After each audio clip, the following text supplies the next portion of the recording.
সুপ্রিয় দর্শক, বর্তমান সময়ে জনগণের কাছে একজন জনপ্রিয় মন্ত্রী হয়ে উঠেছেন সৈয়দা রেজনা হাসান।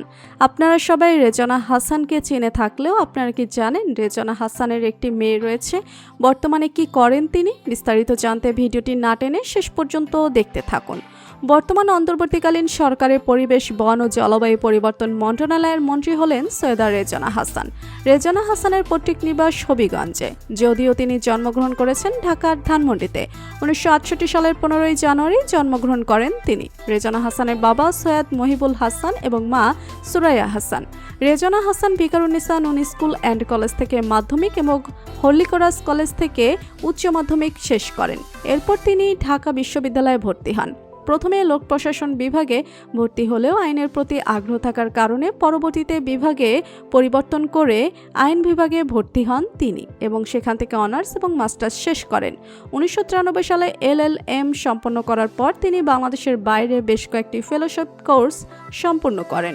2007 সালে তিনি যুক্তরাষ্ট্র থেকে আইজেন হাওয়ার ফেলোশিপ করেন।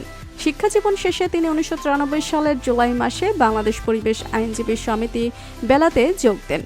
1997 সালে বেলার প্রধান সংগঠক ও প্রধান মহিউদ্দিন ফারুক মৃত্যুবরণ করলে রেজনা হাসান বেলার প্রধান নির্বাহী হিসেবে দায়িত্ব গ্রহণ করেন।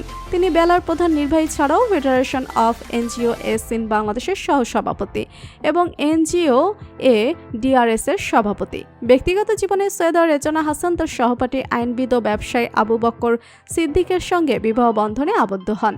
তাদের ঘরে 3টি সন্তান রয়েছে। 3 সন্তানের মধ্যে তার মেয়ে বড়, তার মেয়ের নাম নেহলা সিদ্দিক।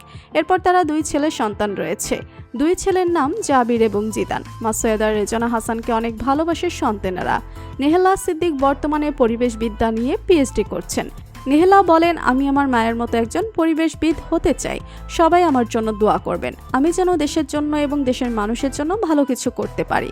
তো বন্ধুরা, বর্তমান অন্তর্বর্তীকালীন সরকারের উপদেষ্টা সৈয়দা রেজনা হাসানকে আপনার কেমন লাগে জানিয়ে দিন কমেন্ট করে।